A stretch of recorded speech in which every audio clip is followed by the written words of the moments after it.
All right, what's up, everybody? My name is Andrew. I go by Blocks on Melee and Discord. So this is second episode of my big fundamentals, RA deep dive series. If you haven't seen any of these before, I just did a purple steel video series, to kind of get things started. But just to reiterate, my whole goal with this is just to get better at this game, to learn this game. I want to compete at the highest levels. I want to day two a DLC. I want to do well locally, and I want to have a lot of fun. But I also really want to learn the game. It really feels the most rewarding to me when I can feel as though I have a higher level of understanding and expertise with the game. So that's all this is just an exploration. With the goal of just getting fundamentally better at the game and everything. So Ruby Amethyst, a game that or a deck that's like fundamentally built on just the core concepts of card games and things like card advantage and removal and planning ahead and all that kind of stuff. So it's a great deck to work with. There's also a tremendous amount of educational resources out there for this deck. Plenty of pro players who kind of have this as their deck of choice, and they have a lot of great resources out there as well. So I did a previous video on kind of the introduction to this, but I wanted to go over my first 10 matches with the deck. So just actually before we even get into this, here's the deck list I'm starting with. And basically I built this off a composite of lists that have done well lately. Great thing about Ruby Amethyst is there's so many like stock choices that are four ofs or kind of put in there as standards that you don't have to do too much adjusting. So but just like to kind of get things started, like this is the one drop mix I'm working with right now. This will be a variable that is subject to change. I wanted more than 8. So I just went up to 9, but it could be 10, and it could be a different mix. Olaf has been tossed around a lot as a possibility with all the Amber Steel that's out there, as well as Moana, one drop, just a good aggressive one drop. But that's kind of a more unique kind of choice, so I'm not sure about that one yet. Only on 3 Flynn. I've seen this cut by 1 in other deck lists that have done well.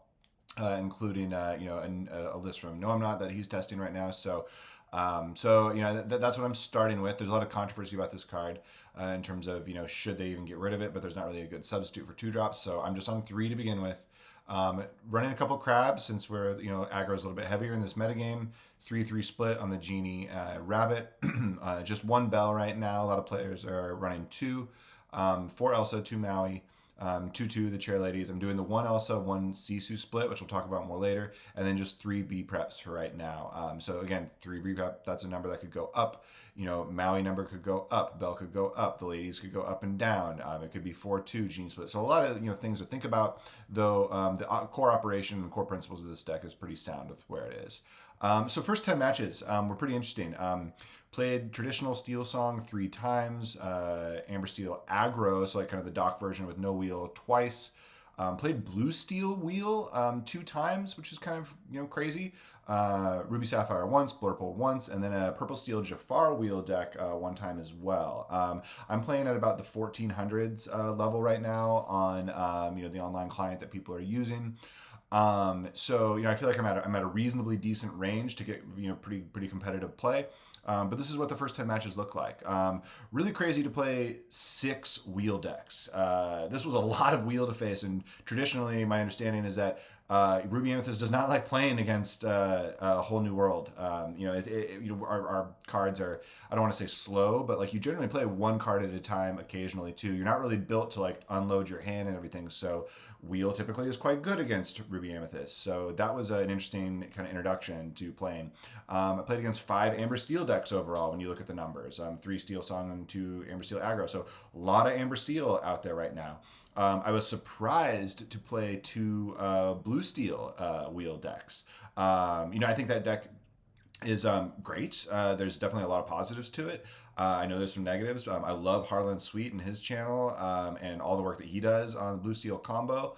But I was a little bit surprised to see this, as it's not entirely the most popular deck in the world, but it's at these reasonably good levels in terms of the rankings. So interesting to play those matches. And then I definitely lost to Blurple and I lost to Ruby Sapphire. But 7-3 overall. Very, very happy with that. Obviously, that's a good win rate. To 3-0 Steel Song and 2-0 Amber Steel aggro and go 5-0 against my Amber Steel matchups. Felt really good. Fox and Crab were huge in those matchups, and just turning the corner to like once I get to like 5 ink and 6 ink, and I can go like Elsa into Medusa, and if they're under 10 lore at that point, and I'm able to kind of like stabilize, the B prep is helpful, but like that's all you really got to do is not get blown out, in turns 1 through 4 essentially. That's what it felt like during these early matches. So. The blue steel matchups were really interesting. I definitely got crushed in one where it was just like they got to go off and got up to 15 ink and just wheeled and fishboned, tons and tons of ink, and it was a bloodbath. My other match that I won against Blue Steel was just more of they kind of petered out a little bit. They might have bricked a little bit. Like it just like didn't function, and that's kind of what I would expect from that deck, I suppose, a little bit. Is it's probably a little swingy, a little hand altar dependent. So if you don't get the best run on your altar, then maybe it's a little harder. Ruby Sapphire is supposed to be a decent matchup for Ruby Amethyst. I think I'm just not there yet. I think I need to learn that matchup a little bit better and really learn how to beat that. Shark is a problem, which we'll talk about more later as well. The Blurple matchup that I lost to, that is another kind of like, I kind of expect that to some degree, where, Blurple is kind of known as being the purple deck that kills the other purple decks, right? Because it's like it does all the same purple stuff, but it ramps, gets a lot more ink, and then is able to turn that advantage into a board advantage, into card advantage, into winning. So I like Blurple a lot. I played Blurple at Set Champs 2 sets ago and had a lot of fun. I guess it would have been not 2 sets, but Shimmering Skies set 5. And then a Purple Steel Jafar deck took me a little bit by surprise. Like when I first started playing that deck, or when I played that match, I didn't know what I was playing against at first because I was like, inks me pass, and I was like, what is going on? And then they like inked something and played Smee, and I'm like, okay, it's just Purple Steel. They inked like a broom or so. I have no idea what they inked, but and then I like saw Jafar drop, and I was like, what? Like, okay, here we go. So, but 6 wheel decks was crazy. But an interesting first 10 matches overall. So some deck list takeaways kind of right out of the gates. So I'm not completely sold on my 1-drop mix as we kind of went over. And just to kind of bring that back up again, 4 Chernobog, 3 Broom, 2 Diablo is kind of what I'm on right now. Not sold on that mix. They're all fine. I like Broom a lot. Diablo is fine, but I could easily see having 4 Broom.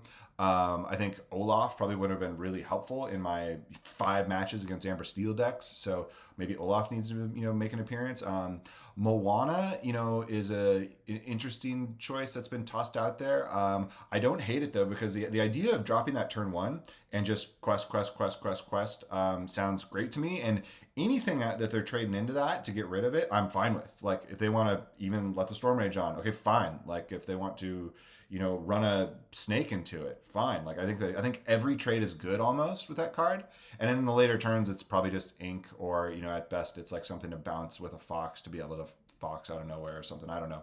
So I'm kind of interested in that card. I don't know if it's better than Olaf. I think they're different. One's more aggressive. Olaf obviously is more defensive. So, but I know I'm going to want to play with that 1-drop mix soon. I might even want more than the 9, because I definitely had some games during these first 10 matches where I didn't have a 1-drop. I even had games where I didn't have a 2-drop, and I like mold as best I could for it, while not going too crazy. It feels really bad to not have a 1-drop, especially and a 2-drop. But the early game is something I want to focus on a little bit. The crab, I have 2 crabs right now. Maybe that could be one. It's not always what I want. Sometimes I have other things, like I have 3-drop Sisu, or I have Fox or whatever. But crab has definitely been helpful though in the Amber Steel matchup. But I could see possibly that dropping to 1. Flynn and Genie, power. There were definitely matches like in Blurple and against Ruby Sapphire where I felt like I wanted more power from my deck. Like if in those matchups where I'm supposed to be the aggro and like against Blurple, like, I wish I had the power of having my 4th Flynn and 4th Genie. Ruby Sapphire, I know I'm not entirely supposed to be the aggro exactly, but I kind of wish I had like the 4th Genie, or the 4th Flynn, especially to get some sort of early lead. So I kind of missed having more power in the deck in terms of questing threat. So that's an interesting thing just to acknowledge, that I might want to go up to 4 Genie. Maybe I do want to go up to the 4th Flynn. That would make a lot of sense. B prep. So I have 3 B preps in the list right now. Is less more, or do I want more? So there's definitely have been games where I didn't get a B prep, and I was like, man, I could have used a B prep, and and I didn't lose all those games either, but there were times where I was like, geez, like I would have liked to have a B prep. So maybe I do want more, but I also never had a game where I was like, oh, I have two B preps in my opening hand and I'm screwed, or oh, I have three like I never got B prep flooded. So that's a really good thing. So I don't know what to do with that. Maybe three is the right number, and I just need to try to draw more aggressively for it. Maybe I do need to go up to four with the power level of the card and just be okay with getting flooded with it from time to time, or mitigate that as best I can. But I don't know what to do about that yet. So maybe three is right. Maybe it does need to be four. I don't know. But I was happy to not get B prep flooded. But there were definitely times where I wish I had a B prep and didn't have one. Tremaine, kind of on the fence with this card. It's fine. Sometimes it's annoying to feel like, oh, I have to do a bunch of work to make this good. Like I have to challenge him to something else, or I have to brawl this, or I have to do this, or whatever, in order to like actually have the Tremaine hit the character I want. Doesn't always happen. Sometimes it's like, okay, I'll just play the Tremaine and get rid of something just because. I could totally see going down to one Tremaine and adding like a Dragonfire, because I would really like to have an extra answer to like Maui Shark. And even just, a lot of times when I had Tremaine and I was like, well, I wish I could kill this one thing, but I can't because I got some other stuff on board. It'd be really nice to have just had the Dragonfire and be like, pow, and just like hit the thing I want in the first place. So, but it is a body, it is a two quester. You do have the whole shift bounce both, combo thing if you do get both Tremaines, but I mean, that seems like a, very rare scenario. Bell, is it me? Yeah, I do not know what my problem is, but I have a hard time making this card good all the time. I don't always have like a Sisu to challenge into something to then be able to move the 3 damage and get him, real good with the Bell. I feel a lot of times I'm like, okay, how am I going to get this Bell to be profitable for me? It's like, how much work do I have to do to make this good? Sometimes I get to the point where I'm like, I have Bell and Elsa in my hand. I'm like, okay, well, do I need to ink one? Which one do I ink? I almost always keep the Elsa because it always does what it should do. I almost always will be very happy to play Elsa on 5. I'm not always happy to play Bell on 5. I just don't have the setup. So the initial setup and the work it takes to make that card good is annoying at times. But when it's good, it's good. And when I have it, I'm like, great, a Bell, like, boom, I get to do something like. So I'm kind of happy with the one. I don't know if I would go more, just again with the work that takes sometimes to make that card feel great. Big Elsa and Big Sisu. Big Sisu is fine. Definitely performed for me a few times. Sometimes when it's an 8 drop, that's a 5/4 body, the quest for 3. I'm just like, okay, this is not a whole lot. When I have it in hand and it doesn't take anything out, and I'm facing a board with power 3, power 4 characters, I'm like, this is terrible. Like it feels bad sometimes. Big Elsa always feels great. That card feels amazing all the time. I really, really love that card. I am not saying at all I'm going to 2. I don't think that's right. I think 1/1 is a great split. Both these cards have their place, but it's been fun playing with them. It's been really fun playing with Big Elsa. So gameplay and matchup thoughts and questions. So I've been not struggling, but like figuring out when to turn the corner, because this is like a pretty controlling deck. It's board management, but eventually there comes a time where it's like, okay, now I need to put on the gas and I need to end this game. It's interesting trying to time that. This is another place where I wish I had more Genie, where it's like, okay, now I'm gonna like Genie hit, play another character, and I'm gonna add lore to the board, so then I can start turning sideways and really hitting it. So timing, turning the corner is something I need to work on. When do you crab versus fox? This is something that came up a few times for me, where it's like I'm on my turn 3, I have a 1-drop or a 1-drop and a snake or whatever on board, and I'm like, I have the option to like, okay, well, do I crab my 1-drop here to take out a Daisy Duck, or do I want to quest and then fox that back and then fox the Daisy Duck? Sometimes it's been interesting for me to try to figure out, okay, well, which one is actually better? Like, the crab, would buff a 1-drop to take out, the 4-drop or the 4 willpower character, but then I like lose the 1-drop. So I'm like, it's kind of a trade. Whereas the fox, like, might survive, but then I bounce back to my hand. So it's which is correct. Sometimes is an interesting question to ask. When to crab, when to fox, when you have both and you're playing defense. So it's just kind of an interesting, point of interaction that I want to focus on is when I have crab and fox, which one do I do? Similarly, so when do I Bell and when do I Elsa? When does one have priority over the other? When I have both, they're both 5. When do I keep one over the other? Sometimes it's as simple as redundancy. Like I have 2 Elsas, let me go ahead and ink one and I can play a Bell instead, or maybe I should ink the Bell and keep 2 Elsas. I mean, that's a challenging thing as well. Again, Elsa always feels like it does exactly what it's supposed to do. Bell takes a little bit of work, but is also a good body, quest for 2. So that's just another point I want to focus on is The Bell versus Elsa, how do I use them when I have both? Crab versus Fox, when do I use them when I have both? How to get that perfect. Handling Maui Shark. Maui Shark was tough in my Ruby Sapphire matchup. It became clear to me too that the only out I have to a Maui Shark is be prepared. Tremaine doesn't really do it. Like the Ruby Sapphire player I played against, and even when I played, in other matches, they're smart enough to know that you have Tremaine. Like they're gonna always have a Tipo or a Tala. They're gonna have something else to insulate against Tremaine. So I don't feel like Tremaine is that great of an answer. And yeah, maybe if I get to 9 ink and I can like brawl the Tipo and then Tremaine, okay, sure, but that's then they drop the next shark. Or I don't know. It's been interesting to play against that card because I don't have a good answer for it. And sometimes I feel like, okay, maybe do I need to like ignore the shark where it's like I need to just quest, let them get back something if they don't have something great in the discard pile. Like sometimes when it's just like, okay, they have a brawl but they have nothing to hit with it, or if they just have a sail, it's like, okay, if they get back a sail, so be it, and maybe I just have to run through the shark a little bit. But that's interesting. I need to learn how to play better against Maui Shark right now, and maybe I do want to like swap in a Dragonfire for a Tremaine so I have an additional out. Maybe I do need the fourth Be Prepared so I have the out. But that's crazy card to play against, and it in Pirate's Life is really unfair feeling sometimes. So that's what that deck does. So can't be mad at it. Just got to learn how to play against it. Feeling underpowered. This is kind of what I was talking about with like the Flynn Genie thing. There were times where I wanted to turn the corner, or times where I needed to be more aggro against like Blurple or whatever, and I was like, I don't have the firepower here. It's like I need that extra Genie. I need that. I need to guarantee mull for the best chance of getting Flynn on 2 as possible, and I only have 3. And so there were times where I was like, okay, maybe I just need to like up the chances of being unfair with this deck and go to 4 Flynn, go to 4 Genie, have some power. Locations. In these first 10 matches, not once have I been like, man, I really wish I had Queen's Castle. I really wish I had Library. And I haven't really been thinking about them too much. So maybe that's just me not thinking about the inclusion of them. But it definitely hasn't been a situation where I was like, oh, I really wish I had, like, I haven't had those thoughts at all. So I'm still okay with not exploring adding locations at the moment. Early game characters, kind of talked about this.